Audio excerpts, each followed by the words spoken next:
Hoy vamos a tratar el tema de Carlos Castaneda. Estamos en el aniversario de su partida. Él se fue en abril de 1998. Entonces, me parece apropiado tocar algunos aspectos de su obra y de su peculiar visión del chamanismo, así como del momento en que llegó esa visión, que fue un momento muy especial. Y para eso vamos a impartir 3 ponencias. La primera está dedicada a presentar el chamanismo de una manera más general y cómo fue que Carlos Castaneda entra en contacto con esa corriente de pensamiento.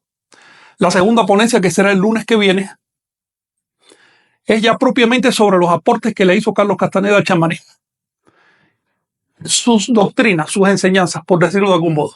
La tercera ponencia va a estar más aterrizada en el nahualismo prehispánico, en el modo como entendían aquí en México antiguo el nahualismo.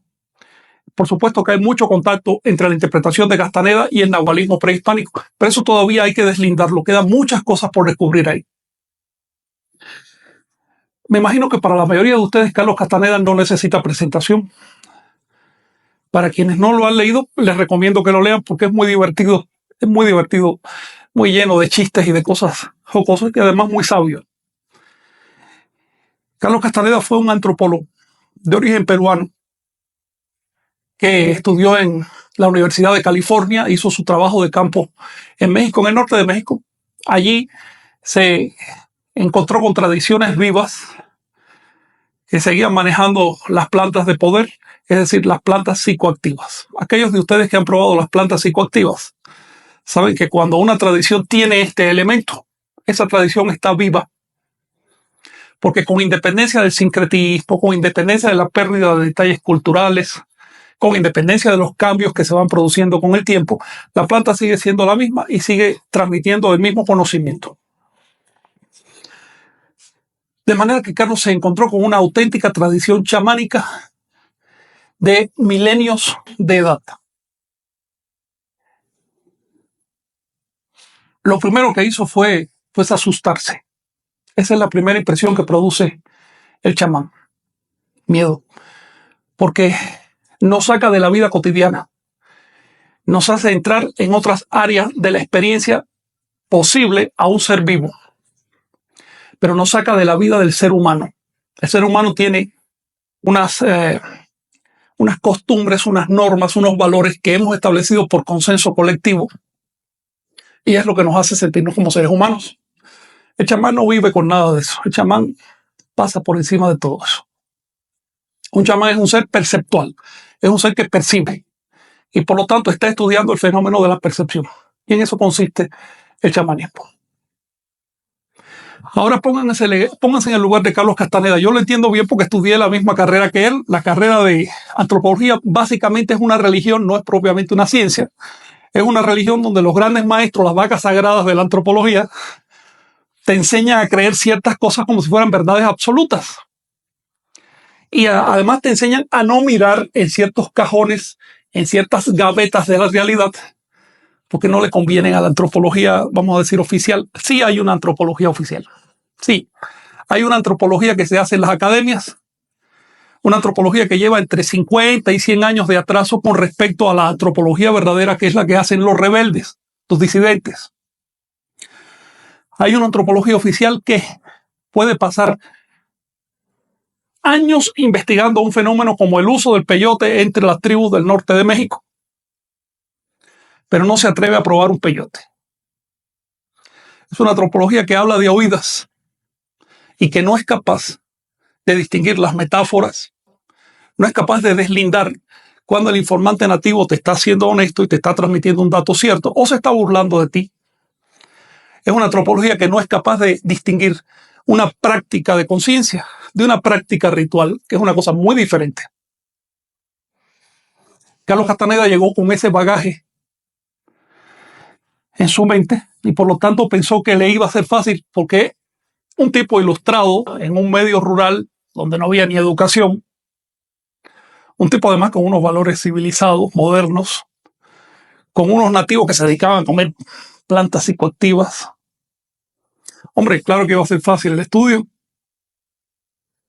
y se encontró desde el primer momento con seres humanos. Ese fue su primer desconcierto. Se trataba de seres humanos, no de los nativos que él iba a buscar. Se trataba de seres con los mismos problemas y con las mismas realizaciones que cualquier otro ser humano, para empezar.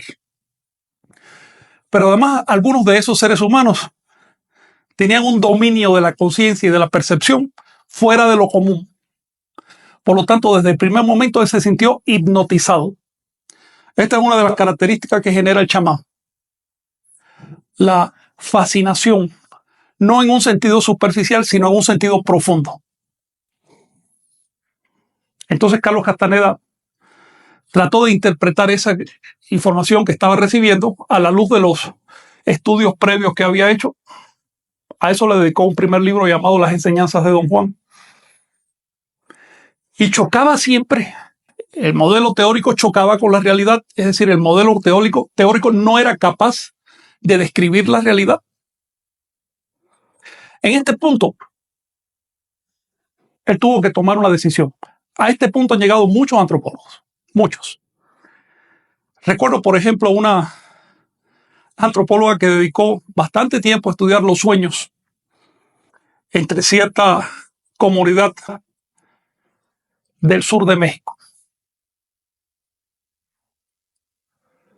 Le hablaron probablemente muchas veces del ensueño, es decir, del dominio de los sueños. Pero como era un conocimiento de nativos, nunca intentó dominar sus propios sueños. Así que no entendió lo que le estaban diciendo, solo hizo un registro de datos fríos. Perdió lo esencial, obviamente. Así que a ese punto han llegado muchos antropólogos y la mayoría escoge no comprometerse. Carlos Castaneda era diferente, tenía otra fibra. Dijo, para empezar, yo no soy el antropólogo con un título que viene aquí a estudiar insectos. No, no es así. Solo soy un ser humano que quiere saber. Y estos que estoy mirando son seres humanos que saben, o por lo menos que tienen una tradición diferente de la mía y muy antigua. Tengo que ser suficientemente humilde como para callar mi mente y escuchar lo que me quieren decir.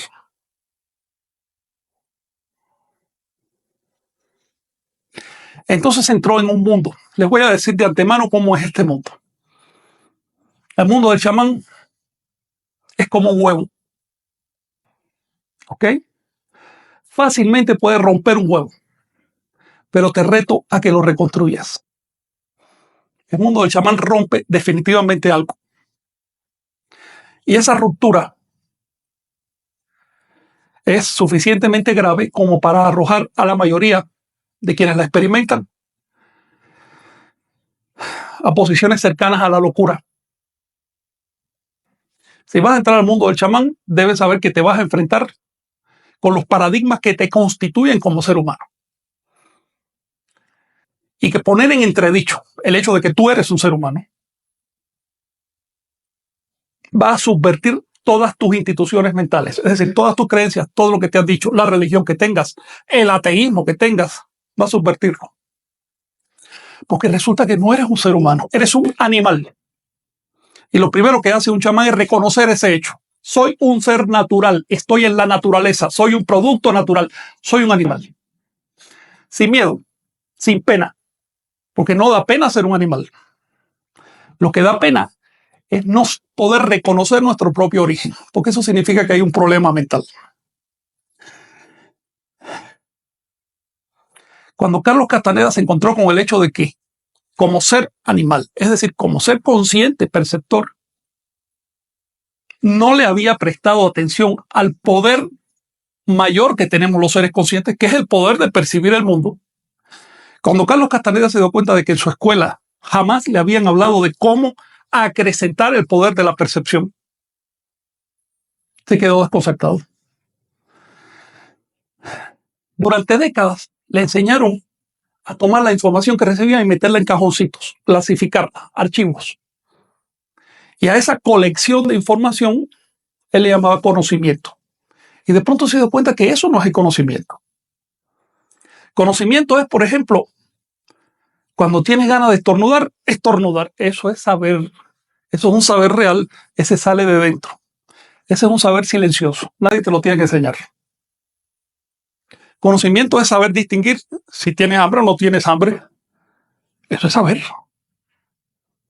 Ese saber costó miles de millones de años de evolución. Eso es un saber grande, no simplemente clasificar datos en unos cajoncitos. Pues si sabemos distinguir entre el hambre, la sensación de hambre y la sensación de estar satisfechos, si sabemos distinguir entre la sensación de sueño y la sensación de estar despierto, ¿por qué no seguir cultivando esas sensaciones naturales, esos saberes naturales? ¿Por qué no extenderlos? ¿Por qué no aplicarlos hasta saber de una primera mirada si lo que me están diciendo es cierto o es falso? Sin necesidad de estar consultando eruditos. ¿Por qué no basar la vida en la experiencia? En lugar de hacerlo en datos que me dieron otras personas. ¿Por qué basar la vida en el creo en lugar del yo sé?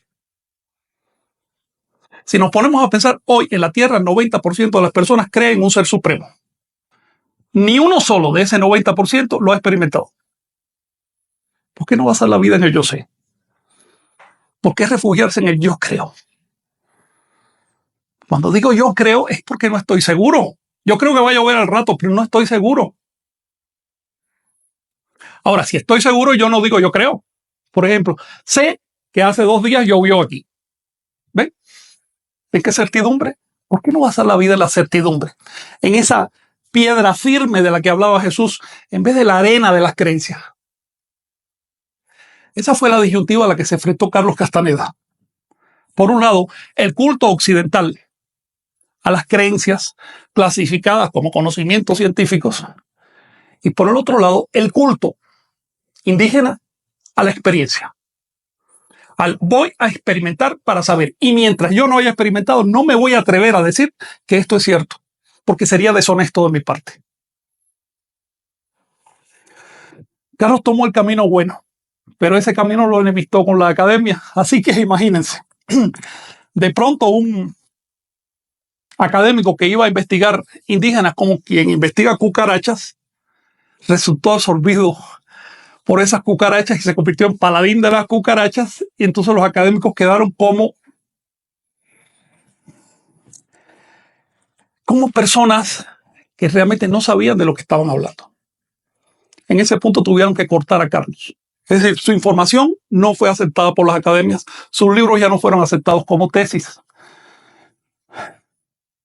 Empezaron a investigar detallitos, como por ejemplo, ¿es cierto que fulano usaba zapatos o usaba guaraches? Oye, pero tú tienes 2 mujeres por ahí. Se fueron por el chisme. Y se siguen yendo por el chisme. La información real de Carlos Castaneda es muy sencilla. Esta noche, cuando te acuestes a dormir, puedes hacerlo de 2 maneras. Como un pinche saco de papas. O como un ser consciente. Esta noche puedes hacer 2 cosas con tus sueños. Controlarlos o no controlarlos. Y eso lo sabrás tú. Y tú estás solo con esa decisión. Y ahí no importan todas las academias y todos los títulos eruditos. A la hora de la verdad, que es la hora de la muerte, que es ahora. Lo que importa es cuánto dominas tu conciencia, cuánto has expandido tu conciencia, no cuántos datos tienes en el archivo del intelecto. Castaneda es un fenómeno. Fue un fenómeno desde el primer momento. Primero fue un fenómeno de ventas de libros. Estaba vendiendo, acabado de publicar las enseñanzas de Don Juan, en la primera semana ya estaba vendiendo 38,000 ejemplares y así siguió y fue creciendo. Y esto, por supuesto, llamó la atención, porque ya cuando pasas de unos miles de ejemplares empiezas a imprimir una huella sobre la cultura. Hay que reconocer un hecho. Buena parte del éxito de Castaneda se debió al momento en que publicó sus obras. En ese momento estaba el movimiento hippie en toda su fuerza. Piense que las enseñanzas de Don Juan salieron en Estados Unidos en el año 1968. Fue el año hippie por excelencia. Ya hacía unos 5 o 6 años que los hippies estaban decididamente entregados a la perceptual a través de plantas y a través de ritos y a través de cosas que hacían, y también a través del contacto con pueblos antiguos. Entonces Carlos llegó en un carro de cultivo que estaba muy enriquecido. Por supuesto que desde el primer momento su obra fue recibida, fue leída, fue comentada, causó sensación. Y estamos hablando de una obra inicial que era bastante pobre, porque las enseñanzas de Don Juan es un libro divertido, pero es un libro es relativamente pobre en comparación con el resto de la obra de Carlos Castaneda. El mismo Carlos Castaneda decía que ese primer libro fue solo un compromiso con la academia. Tuvo que rehacerlo varias veces para que quedara bien, para que se lo pasaran como tesis. El caso es que llegó en el momento exacto y llegó en el medio exacto. Si Carlos Castaneda hubiera sido chino, bueno, no solo no hubiera podido publicar, lo hubieran metido en un campo de concentración o algo así, ¿no? Por atreverse a escribir cosas diferentes a las que dictaba el Partido Comunista Chino. Eso es un hecho. Si Carlos Castaneda hubiera venido en otro momento, aunque fuera allí en Estados Unidos, por ejemplo, ahorita, es posible que su obra no hubiera pasado de un cierto círculo. Pero el espíritu quiso que llegara en el momento y lugar adecuado. Y por eso hoy estamos hablando de él, por eso hoy lo conocemos. Y por eso su obra es un valioso aporte a la humanidad, porque hubo una humanidad receptiva. Así que el conocimiento siempre tiene dos partes. Quienes lo descubren y quienes lo reciben. Y esas dos partes forman parte del mismo espíritu. Son como dos polos del mismo espíritu. Sin esos dos polos no se produce el milagro del saber. Ahora bien, el fenómeno Carlos Castaneda no solo puso en tela de juicio los procedimientos y los saberes de la antropología y de las academias, sino también los saberes tradicionales de los grupos místicos, de los maestros, de los guruses. Por ejemplo, les pongo un simple ejemplo. Tradicionalmente los guruses de la India, de China, nos decían, tómalo con calma, no tienes que ser perfecto, no tienes que ser total, vas a reencarnar 1.000.000 de veces más, vas a seguir vivo. Así que puedes pasarte la vida durmiendo como un cerdo, eso no es problema, vas a seguir vivo. Tú eres vivo porque tú eres importante y tu ego debe seguir viviendo. Es más, si te fuerzas y con un poquito de sugestión, puedes hasta recordar vidas pasadas. Y seguro que fueron vidas importantes, porque tú ahora eres un pinche miserable, pero hace 2.000 años seguro que eras un faraón. De paso, pásame tu dinero. Esos son los gurús del Oriente. Carlos Castaneda nos dijo, te vas a morir, te estás muriendo, te queda poco. ¿Qué vas a hacer con eso? Carlos Castaneda nos dijo, no hay más allá. No hay esperanza para una persona dormida. Y una persona despierta ya murió y resucitó. No es para el futuro. Eso es aquí y ahora. ¿Qué vas a hacer con eso? Carlos Castaneda nos enfrentó al hecho de que debemos y podemos hacernos responsables de nuestra existencia. Y la palabra responsabilidad siempre genera un ruido. No queremos ser responsables. Queremos que por adorar a un ser supremo, a un espíritu, ya recibamos salvación automática.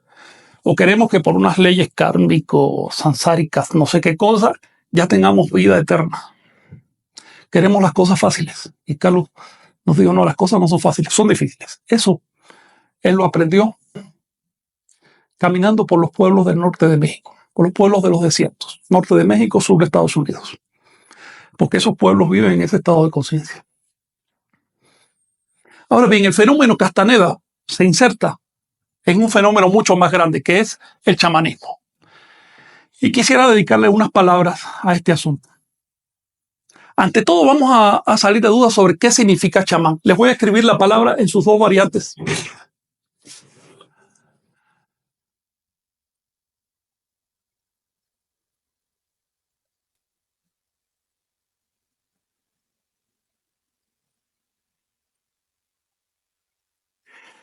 Hoy se dice chamán con CH, pero el término original es de la raíz sham.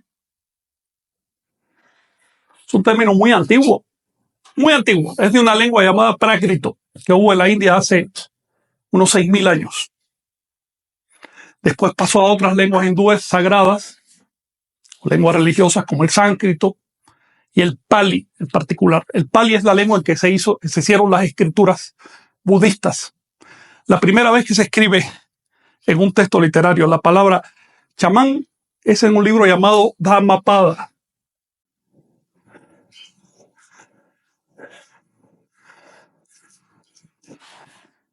que es un discurso, probablemente el único discurso auténtico que se conserva, de Siddhartha Gautama Buda. Entonces él le dedicó muchos párrafos, muchos versos al concepto de chamán. Chamán viene de la raíz sham, que quiere decir en estado de paz o de meditación. Shaman significa meditante. En los libros budistas lo voy a encontrar así tal cual, shaman. En los libros de sánscritos de la religión hindú van a encontrar una R interpolada. Shraman. Esta R no es parte de la raíz, es una interpolación. Ahora bien,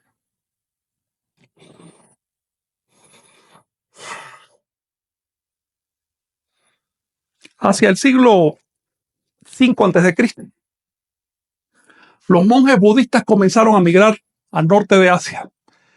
Llegaron a Siberia y allí se constituyeron en importantes órdenes, cofradías de investigadores que se llamaron a sí mismos chamanes. En el primer momento, decir chamán significaba practicante de conciencia. Soy un meditante. Ahora, con el tiempo, la palabra chamán fue derivando hacia el siglo XVIII, cayó en manos de los investigadores rusos, poquito después pasó a la academia y ha llegado a nosotros hoy como si fuera un término siberiano. La verdad es que el término es muchísimo más antiguo, tiene más pedigrí y forma parte de la casta sacerdotal de los primeros budistas. En la actualidad ya no se maneja así. ¿Por qué chamán significa meditante? Bueno, ¿qué quiere decir meditante? Meditante significa una persona que calla su mente, una persona que puede callar su mente.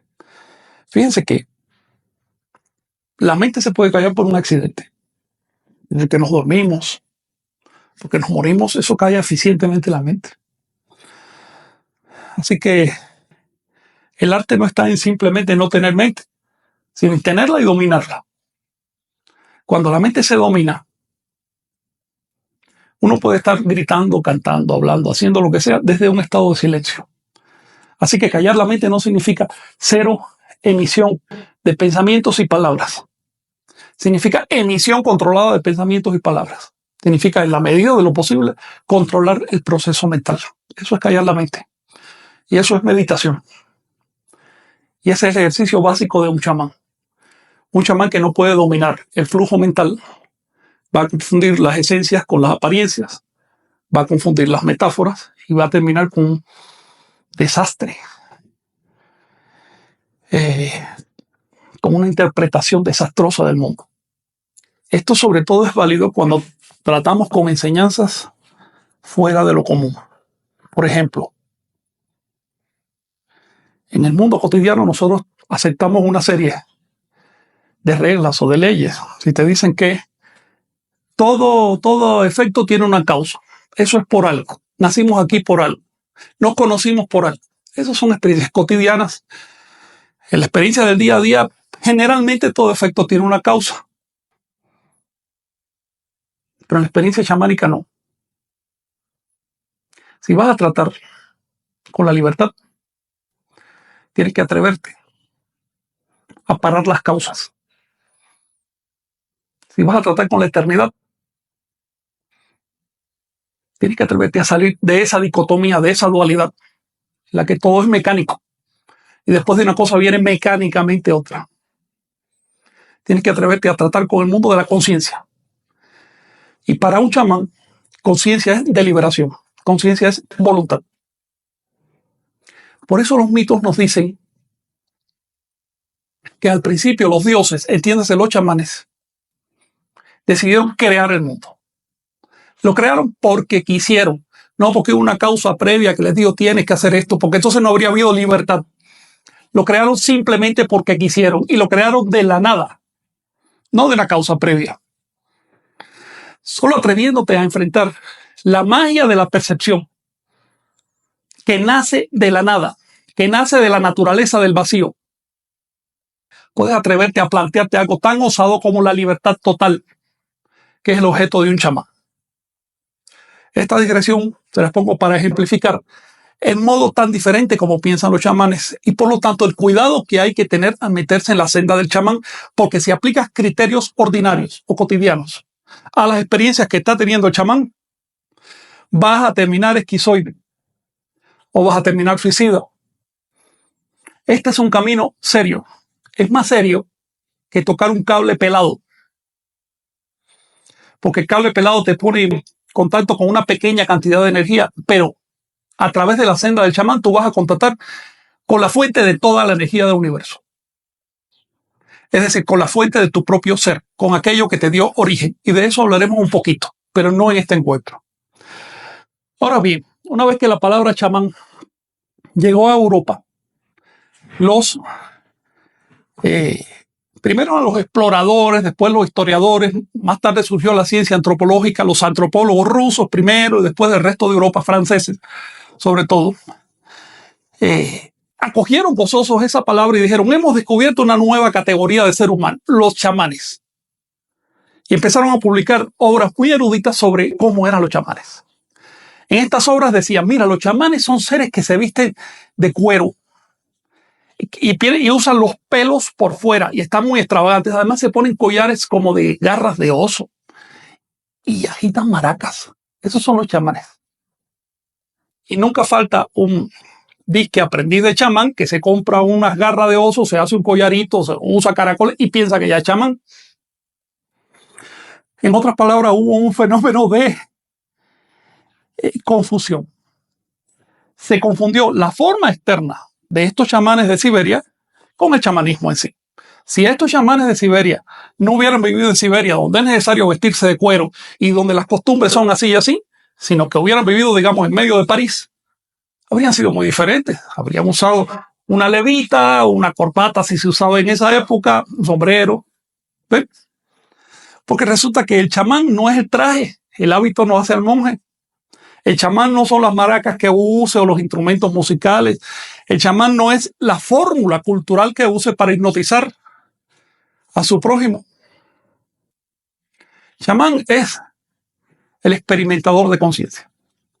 Chamanismo es el camino para entender qué es la percepción.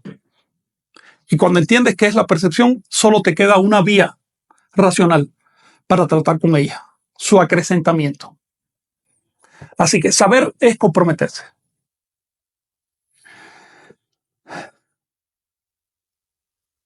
Esto lo digo porque en la actualidad la palabra chamán está muy distorsionada. El chamanismo se interpreta muy mal. Cualquiera se considera chamán. Y eso está dañando el camino. Luego hay una persona sincera, digamos un chico joven que de veras quiere entender de qué se trata y puede pasar 20 años repitiendo tonterías. Puede pasar 30 años de su vida haciendo rituales huecos o metiéndose en órdenes y en instituciones, en iglesias, sin un contenido real. Un chamán no necesita de otra cosa que sus propias capacidades de percepción y quizás el estímulo para empezar a desarrollarlas. Lo primero que hace el chamán es sentarse a meditar. Cuando uno se sienta a meditar por primera vez es muy divertido, porque como ¿qué te diré? Al medio minuto ya la mente está inquieta. Dice, oye, ¿qué es esto? No estás haciendo nada. La mente no entiende que sí estás haciendo algo, estás dominándola. Como a los, ¿qué será? 2 minutos, empiezan las picazones. En ese momento te pica todo. Oye, antes yo estaba de lo más tranquilo, nomás me siento a meditar y ya me empieza a picar todo. Ya tengo que moverme, necesito mover porque me siento incómodo. Si persistes, si dominas tu cuerpo, si dominas tu mente, si dominas tus sentidos, como a los, ¿qué será? 7, 8 minutos te empieza a doler la columna. Porque no sabes sentarte bien. Obvio, si estás así, la parte de arriba de la columna está colgando de los músculos de acá y en un momento que duele. Así que el chamán tiene que entrenarse en varios campos. Para poder meditar eficientemente, primero tenemos que entrenar un poco el cuerpo. Parte de la senda del chamán son los ejercicios físicos. Estos ejercicios, bueno, los conocemos sobre todo por la India, por el yoga, pero es que en todas partes hay, entre los esquimales, por ejemplo, allá en En el norte de América hay una tradición muy fuerte de ejercicios similares al yoga, pero quizás un poquito más fuertes. En toda Siberia, en toda Mongolia, incluso se conservan esos ejercicios entre algunos grupos aislados de musulmanes. Se conservaban en la Grecia antigua, donde le llamaban gimnosofía. Algunas órdenes de monjes cristianos también los tienen, y por supuesto que había en América. Una vez que tú aprendes a dominar el cuerpo, lo siguiente es dominar la mente. Es decir, ya tengo el cuerpo tranquilo, ya mi cuerpo sabe estar, porque 1, 2, 3, 8 horas sentado en paz en un rincón. Ahora es la mente, para que la mente no esté diciendo, oye, tengo que atender a qué problema, ahora me acordé de tal cosa. La mente en paz, la mente quieta, que no interfiera en el proceso. Solo después de un estado de paz mental, que es un umbral que cada uno de nosotros encuentra en su momento, digamos 10, 20 minutos. Solo después de ese umbral empieza a despertarse algo dentro de nosotros. Empieza a despertarse algo así como un poder. Ese poder es ver, ver, es ver directamente, es ver sí la mente, es ver las cosas tal como son. Y resulta que cuando ves las cosas tal como son, ya no son cosas, ya son un flujo de energía, ya son puntos de intensidad de la energía, ya no son cosas. La cosa está en la mente, el objeto está en la mente, las definiciones, las funciones están en la mente. Empiezas a ver el mundo como lo que realmente es. No voy a seguir hablando de la experiencia meditativa porque podríamos dedicarle una sesión a eso, y me gustaría hacerlo a través de las enseñanzas de la toltequidad, porque los practicantes toltecas desde hace milenios encontraron soluciones propias para la meditación. Y ese no es el tema de hoy. Solo quería plantearles de una manera muy general en qué consiste el chamanismo, cómo fue mal interpretado en Europa, cómo dio origen a una creencia moderna que es el chamán maraquero. Bueno, yo le digo a esta persona, si tú lo que naciste para maraquero, reconócelo, eres un maraquero, no eres un chamán. Si quieres ser chamán, tienes que primero que salirte de ritos. Ya después que te salgas de todos los ritos y de todas las creencias y de todas esas tonterías que nos vienen de las religiones, ya después tú sabrás qué elementos escoges, si es que vas a trabajar con el prójimo. Otro tema que me gustaría tocar muy brevemente es la asociación que se hace entre el chamán y el curandero. Por lo general, pensamos, este chamán, este curandero. Quiero curarme fuera de la medicina moderna, me voy con el chamán. Tal parece que todos los chamanes son curanderos, todos los curanderos son chamanes. Resulta que no es así. Un chamán puede ser curandero, si quiere. Puede ser médico, si estudia la profesión. Puede ser literato, puede ser barrendero, puede construir casas, puede hacer lo que le dé su gana. El chamanismo no tiene que ver con otras profesiones. Y lo contrario. Un curandero, por el hecho de que use plantas o que haga cosas que parezcan chamánicas, no necesariamente tiene que ser un chamán. ¿Cuántas veces hemos oído hablar de curanderos que hasta matan a sus víctimas en lugar de curarlas? Porque son falsos. Ni siquiera eran curanderos. ¿Qué van a hacer chamanes? Una de las cosas que desconcertaron a Carlos Castaneda ya cuando empezó a conocer un poco más a sus informantes nativos es que todos eran personas cultas. Así que él los veía vestidos de manta y con guaraches y dijo, pues esta gente no sabrá ni escribir su nombre. Tenían carreras. Porque eran personas que se daban dignidad a sí mismos. Y por lo tanto, vencían las circunstancias y fueron a estudiar. Y compraban libros y tenían carreras. Manejaban varias lenguas. Eran personas que sabían, por ejemplo, de filosofía occidental. No eran estos indiecitos que él había ido a investigar. Encontró que su objeto de estudio evolucionaba, cambiaba, empezaba a crecer. Y ya resultaba difícil de manejar. Bueno, a mí me es muy cómodo un informante nativo que analfabeto, ¿ves? Cuya visión del mundo se limita a su aldea. Eso es muy cómodo, eso yo lo puedo estudiar cómodamente. Pero un individuo que sabe más que yo de filosofía, que ha viajado por todo el mundo, que probablemente es más rico que yo, que además me está estudiando a mí con una mirada, eso es más difícil. ¿Ven? A eso se enfrentó Carlos y por eso él mismo, de manera voluntaria, dejó de ser antropólogo y se convirtió en brujo. Y aquí entramos en otra palabra. Si ustedes leen la obra de Castaneda, van a ver que en los primeros libros él se refiere a los chamanes como brujos. No les llama chamanes. A partir del cuarto o quinto libro es cuando empieza a introducir levemente la palabra chamán y termina diciendo, estos son los mismos chamanes de todas partes. Y ya al final de su obra, él mismo confiesa que una vez estuvo reflexionando sobre darles un nombre más propio de acá, de México. Y realmente es nahualismo el sistema. El sistema de los chamanes de México se llama nahualismo. Esto nos enfrenta a una pregunta. ¿Chamanismo y nahualismo son la misma cosa o no?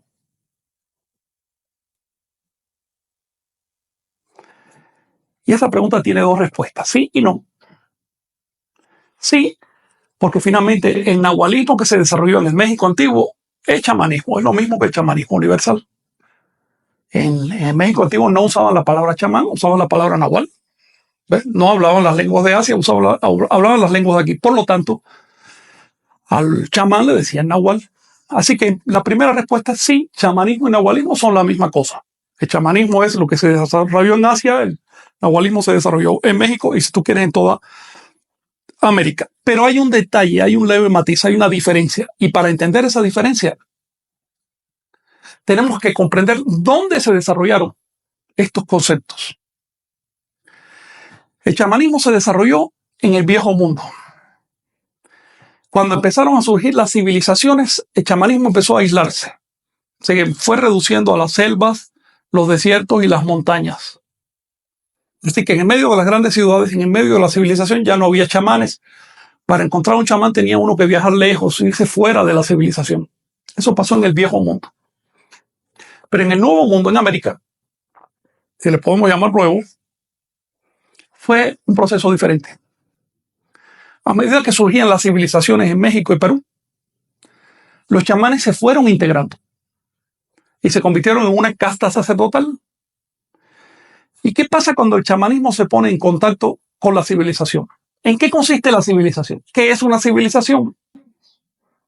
Aquí tenemos un pueblo que tiene un determinado grado de cultura, pero todavía no está civilizado. De pronto hace algo y empieza a civilizarse. ¿Qué es lo que hizo ese pueblo?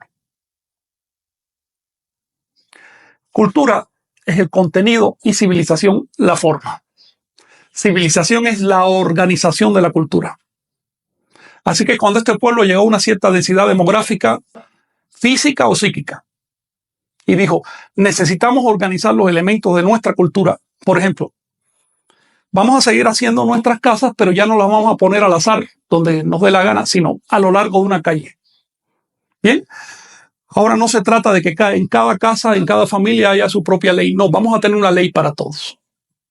Vamos a normalizar la lengua, porque si ahí la conjuga, podemos estar discutiendo por nada. Vamos a normalizar las instituciones religiosas. Resulta que ya los caprichos de un fulano no pueden imponerse a los demás. Hay que racionalizar todo esto. Ese es el proceso de civilización, el proceso de organización de los elementos de la cultura. La civilización produce instituciones, es decir, fórmulas para resolver los dilemas de la cultura que son aplicables para todos. Fórmulas institucionales, incluso pueden llegar a ser fórmulas legales, es decir, fórmulas coercitivas. Tienes que cumplirlo porque sí, como por ejemplo el código de tránsito de las calles. Eso tienes que cumplirlo ya. Y todos lo aceptamos porque sabemos que eso ennoblece la vida, nos la hace más cómoda también. Ahora bien, cuando los chamanes se encontraron con un proceso de civilización en el cual ya no se trataba de, me dijo mi abuelo que no es lo que te dijo tu abuelo. Tienes que demostrar. Los chamanes de México y Perú entraron en un proceso de validación de sus enseñanzas ancestrales. Carlos Castaneda distingue el estado anterior como los antiguos videntes y lo que vino después como los nuevos videntes. Los nuevos videntes empezaron a validar sus enseñanzas ancestrales. Esto les produjo un shock a los chamanes, porque durante miles de años ellos habían heredado fórmulas para hacer ciertas cosas. Por ejemplo, si yo quiero entrar en determinado mundo de percepción para comprender cómo se mueve el universo, tengo que ayunar tantos días, vestirme de tal forma, tal color, usar tal instrumento musical, recitar tales mantras, cosas así. De pronto los chamanes se dieron cuenta que todo, todo eso era el ropaje, que el ejercicio real era otro y yo puedo descarnarlo, puedo quitarle todo ese ropaje cultural y remitirme únicamente a la esencia de la enseñanza. En ese momento surgió el nahualismo. El nahualismo es chamanismo verificado, chamanismo aterrizado, chamanismo a través del reto de la civilización, chamanismo sistemático. El nahualismo es una ciencia. El nahualismo no es algo empírico. El nahualismo tenía escuelas, maestros, tenía algo así como unos monasterios llamados calmecacs, donde iban los estudiantes y estaban 20 años estudiando, y los que no daban la talla regresaban para su casa a hacer otros oficios. El chamanismo era una ciencia, porque trataba con el modo científico de desarrollar la percepción. El nahualismo en particular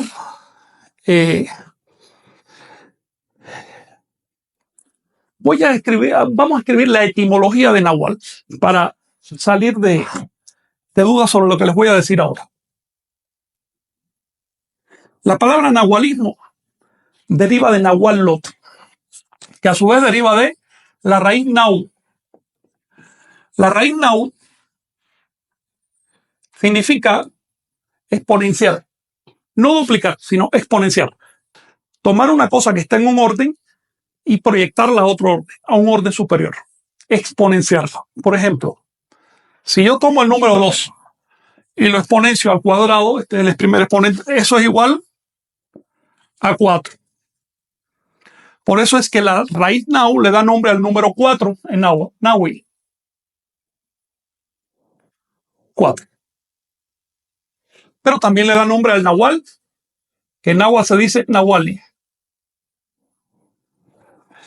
Este sufijo li es un sufijo sustantivo únicamente. La raíz propiamente es Nahual, que quiere decir la persona que se exponencia, la persona que hace consigo misma lo que ha hecho el número 2 al elevarse al cuadrado. Y si se puede, a otros exponentes. Pero por lo menos el Nahual mínimo se desdobla a sí mismo. A ese doble también le llamaban Oxe, que quiere decir el otro. El Nahual tiene conciencia de existir en dos ámbitos a la vez. El Nahual es el mismo y el otro. Por lo tanto, es el Nahuali. Es el doble, el exponenciado. Ahora, cuando a todo esto le sumamos el sufijo yotl, que en este caso se arrastra como L, se forma el término nahualotl, que quiere decir nahualismo. El nahualismo es entonces el arte de exponenciarse, o si lo quieren decir más simplemente, el arte de duplicarse. Fíjense que, ¿qué es el otro? ¿Qué es el nahual? ¿Cómo se duplica un nahual? ¿Qué es lo que hace un nahual para duplicarse? Ya les mencioné brevemente de qué se trata el arte del nahual.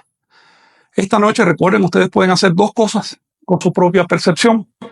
Se lanzan a dormir a lo tonto, o aprovechan su momento, aprovechan ese espacio y aprenden a ser conscientes de sus sueños. Esto se consigue mediante una tarea. Se los voy a adelantar de una manera muy sencilla. Carlos Castaneda proponía la tarea más vieja del mundo. Es esa tarea que aparece en las paredes de las cavernas paleolíticas, donde vemos tantas manos representadas. Cuando te duermas esta noche, búscate las manos, míratelas. Mírate las manos cuando te duermas esta noche.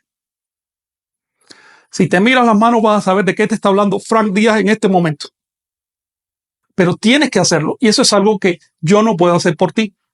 Mírate las manos esta noche cuando estés dormido. Tienes una de dos: poder hacerlo o no poder hacerlo. No me digas que no te interesa, porque si no lo has hecho todavía no puedes saber si te interesa o no. Tienes una de dos. Para poder hacerlo, que seguramente que puedes, solo basta con que te des una orden firme y que te dispongas durante toda la noche a recordar esa orden. Entonces vas a ver cómo tu sueño se transforma. Más adelante te vas a preguntar, en medio de ese sueño dominado, en medio de ese sueño transformado, ¿quién soy yo? Y vas a ver que tú no eres el ser humano común y corriente. Te lo voy a demostrar. El ser humano común y corriente no puede volar por sí mismo. En cambio, si tú estás en ese sueño transformado, ya después de verte las manos dices, voy a volar y vuelas. Así que no eres el ser humano común y corriente, eres el Nahual. Nahual es el nombre que le damos al sujeto de la experiencia onírica. Es un error, es un equívoco pensar que el Nahual es otro que anda por allá. Es siempre uno. Siempre es uno, siempre soy yo, siempre es el sujeto de la experiencia. Si en este momento me considero la experiencia vigílica, común, cotidiana, entonces soy el tonal. Si en este momento me doy cuenta que estoy ensoñando, pues soy el Nahual. De eso se trata el nahualismo. No perder de vista ese detalle, que depende de mí y de mi interés y de mi capacidad, de mi voluntad. Así que el nahualismo también se puede definir como el camino de desarrollo de la voluntad. Voy a dejarlo aquí ahora, por si tienen alguna pregunta, algo que comentar. Sí. Sí, déjame.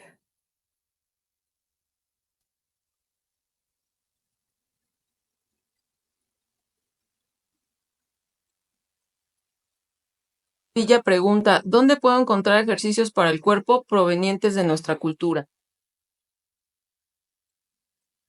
Buena pregunta, Nestalí.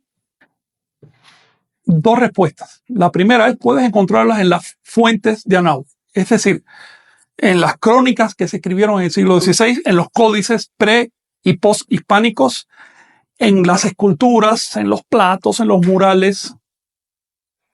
Puedes encontrar esos ejercicios en las fuentes o puedes encontrarlos de una manera ya elaborada, ya más asequible a nosotros, a través de diversas investigaciones que se han hecho. Podría mencionarte ahora varios grupos que están tratando con ese tema, es decir, tomando ejercicios de la fuente y tratando de incorporarlos a la actualidad. Lo que yo te puedo recomendar, pero con cuidado, siempre con cuidado, es la práctica de Quina. Práctica responsable, tranquila, sin exagerar. Recuerda que las posturas que ves en las fuentes, por ejemplo, las figurillas prehispánicas, son exageradas. Están hechas así para demostrarte el esplendor de la postura. Pero si uno lo va a hacer a lo tonto, puede hasta romperse un hueso. Así que estas cosas hay que tomarlas con una cierta sobriedad. Si quieres, podemos platicar más adelante de ese asunto. Le quiero dedicar unos encuentros al tema de Quinam, es decir, equilibrio, que es el nombre que se le da modernamente a las posturas del México antiguo. Quiero decirte además que en la antigüedad no le llamaban Quina, le llamaban moyectilía, que es nuestra forma correcta de hacer. ¿Alguna otra pregunta? ¿Cuándo será la próxima clase? ¿Cuándo será la próxima clase? ¿Cuándo será la próxima clase? ¿Quién pregunta? Osiris James. Osiris. Mira, el próximo encuentro será el viernes a las 11 de la mañana y vamos a seguir tratando el tema de los viernes, que es ciencias toltecas. Estábamos con números vigésimales, así que el próximo encuentro el viernes. Pero la próxima clase, si quieres llamarle así, sobre el tema de Castaneda, va a ser el lunes que viene a las 9 de la mañana. Así que este lunes 13, el lunes 20, el lunes 27, lo vamos a dedicar a Carlos Castaneda.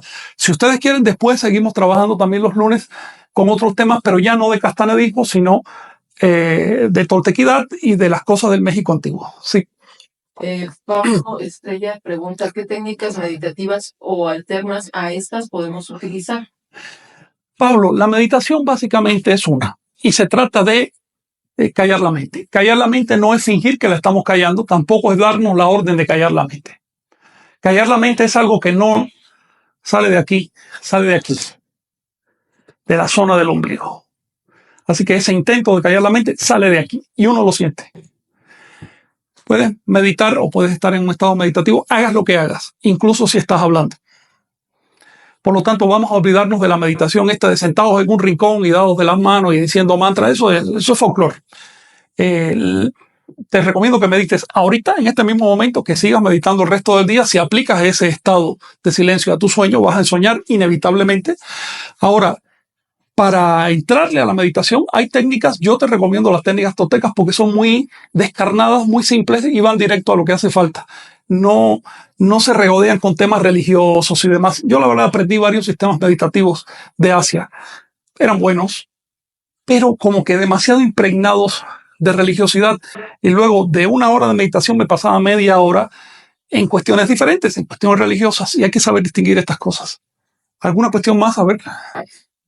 Y preguntan si ¿Quién? puedes dar clases de sueño lúcido, que si puedes compartir alguna técnica de ensueño. ¿Quién pregunta eso? Es Osiris también. Ah, muy bien. Osiris y Renato. Miren, las auténticas clases de ensueño las recibimos en sueño. Así que hablar del ensueño en la vigilia es tan equívoco como hacer un libro sobre el uso de plantas psicoactivas por los nativos sin haber probado una planta. Yo te recomiendo tratar de ensoñar desde esta misma noche y entonces eventualmente nos vamos a encontrar y por ahí va a seguir la lección, pero ya no con ejemplos, sino con demostraciones prácticas. Ahora, como al principio puede dar un cierto trabajo, hay personas que ensueñan el mismo día, otros, como me pasó a mí, tienen que esperar hasta 4 años de intentos. Pues sí se valen algunas clases, se valen algunos encuentros. Si quieren le podemos dedicar tiempo a este asunto. Es más, me quiero comprometer, terminando el ciclo de Carlos Castaneda, vamos a, si ustedes quieren, vamos a comenzar un ciclo sobre técnicas toltecas tomadas de fuentes prehispánicas. Y entre ellas el ensueño. Vamos a tratar varias. La recapitulación, la meditación, el ensueño, el acecho y tal vez alguna otra. Ok, aquí Claudia pregunta, ¿las culturas celtas egipcias también eran chamanes o eso se considera magia? ¿Jesús era un chamán o también tenía prácticas sofisticadas? Bueno, Órale, 2 preguntas tremendas de Claudia. Sí, Jesús era un chamán, obviamente. Jesús, Buda, que sacó a Zoroastro, eran chamanes. Después el pueblo los convierte en figuras religiosas, empiezan a adorarlos o más bien a adularlos para obtener favores y cosas. Pero eso no tiene nada que ver con la vida. Jesús estaría avergonzado de ver cómo lo adoran hoy. Esa es la primera respuesta. Era chamán porque por supuesto se dedicaba a las prácticas chamánicas. Las prácticas chamánicas tienen que ver con uno mismo. Jesús se fue 40 días a un desierto y luchó contra su propio demonio. Y de alguna manera lo derrotó. Eso es una práctica chamánica. 40 días solo en el desierto, sin mochila. ¿Ok? Nada dice con el teléfono y con un retrete de plástico portátil. No, nada de eso. En esa época era duro y sigue siendo igual de duro. Gracias a ese tipo de prácticas se consiguió el estado crístico. Por supuesto, si no tenemos condiciones o fuerza física para una práctica tan dura, hay otras. Ahora, los celtas, los egipcios, los chinos, todos los pueblos de la tierra, todos, incluso las culturas más desorganizadas, han tenido chamanismo. El chamanismo no es un producto de la civilización, tampoco es un producto de la cultura. Como veremos la semana que viene, el lunes que viene, el chamanismo es un producto biológico. El chamanismo es una respuesta biológica. Por lo tanto, surgió incluso antes que nuestra propia especie. Ya había chamanes en la Tierra cuando aún no había Homo sapiens. Y eso no es que lo diga yo, es que eso se puede probar por una serie de objetos y de dibujos y cosas que han aparecido. ¿Alguna cuestión? Dice aquí Hugo Muñoz, ¿es posible decir que el ensueño es de las enseñanzas más grandes de Castaneda o se tiene que conjugar el ensueño con otras técnicas, así como los toltecas? Carlos Castaneda lo dijo así. Bueno, él lo pone en boca de Don Juan. Don Juan dijo así. El ensueño es la marca del chamán. Ensueñas, eres chamán. No ensueñas, no eres chamán. Es así de sencillo. Ahora, no hay que quedarse atorado con la palabra ensueño. Ensueño, de hecho, es una mala palabra, porque nos hace pensar que es una práctica reservada para cuando uno está dormido. No es así. Ensueño no es el arte de dormir. Ensueño es el arte de despertar. Y el mejor momento para despertar es siempre ahora. Así que, un modo mejor de describirlo, el sueño es el arte de estar aquí y ahora. El ensueño. Ahora bien, ¿por qué se le llama ensueño? Porque es más fácil empezar a ensoñar cuando uno está dormido. Si uno ensueña estando en lo que consideramos vigilia, el resultado puede ser grave para la mente. Así que es mejor empezar cuando uno está dormido y ahí tienes el chance, tienes la oportunidad de, si la cosa se pone rara, despertarte y ya sales del ensueño. Carolina pregunta si harán clases online de Kina. Bueno, vamos a intentarlo. Sí. Carolina, vamos a intentar hacer clases online de Keenan. Realmente depende de ciertas condiciones que vamos a tratar de incorporar. Yo mismo no puedo hacerlas, por lo menos en un grado intensivo, por cuestiones de salud, pero voy a hacer hasta donde pueda y tengo algunos aprendices que sí lo hacen muy bien, lo hacen mucho mejor que yo. Entonces, a ver si podemos hacer algo. Dice Carlos Domínguez, ¿por qué no puedo seguir viendo mis manos en sueño? Y Carlos puede seguirlas viendo. Lo que pasa es que, mira, te voy a contar algo que me pasó a mí cuando empecé a soñar. Me estuve viendo las manos la primera vez, me sentí tan bien que a la otra noche quería otra vez y así. Estuve viéndolas como un año entero y alguien se me acercó en el sueño y me dijo, oye, ¿por qué esa obsesión de ver las manos solo para tomar un contacto? Pero ya después no tienes que seguírtelas viendo. Es simplemente darte cuenta de que estás consciente de que eres tú, que estás en un espacio de deliberación y que puedes hacer lo que quieras. Luego, las manos son solo un subterfugio. Podemos ver lo que nos dé la gana, cualquier otra cosa. Lo que pasa es que las manos están cerca, son más fáciles. Vamos a tocar este tema específico cuando tratemos el ensueño y les voy a proponer hacer un ejercicio de ensueño colectivo online. ¿Algo más? Sí, permítame. Mauricio, ¿puedes compartir prácticas para detener el mundo y el conocimiento consciente del sueño, el arte de ensoñar, como le llama Carlos?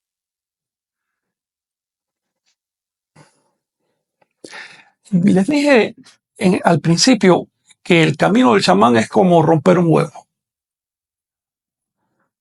Tienes que ser muy deliberado a la hora de romper un huevo. Tienes que ver que ya no se va a volver a amar. En otras palabras, estás haciendo algo definitivo.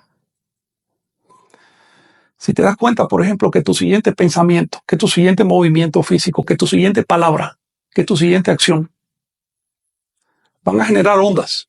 Y esas ondas van a ir más allá de la atmósfera terrestre, van a seguir transmitiéndose por el espacio y van a estar eternamente moviéndose.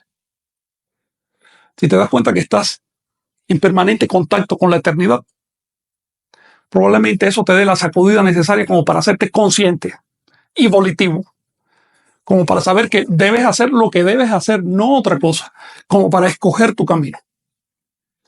Ese es el arte de chamán, ¿sí? Pregunta, ¿es condición necesaria ser acechador y ensoñador, es decir, ambos? Mira, si vamos a dividir, que esto es una cuestión más teórica que práctica, si vamos a dividir nuestra experiencia consciente en tonal y nahual, entonces, en el nahual, aplicar esa atención produce ensueño. En el tonal produce acecho. Es la misma cosa. Acecho y ensueño son dos caras de la misma moneda. Todo depende de dónde consideres tú que estás viviendo en este momento.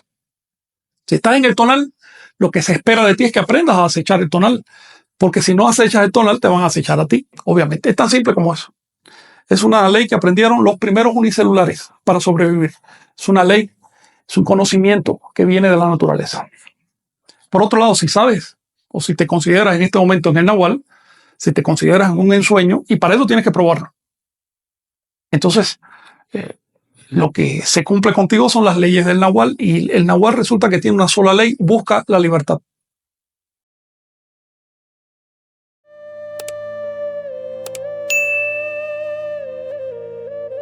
Suscríbete y activa la campanita para recibir las notificaciones.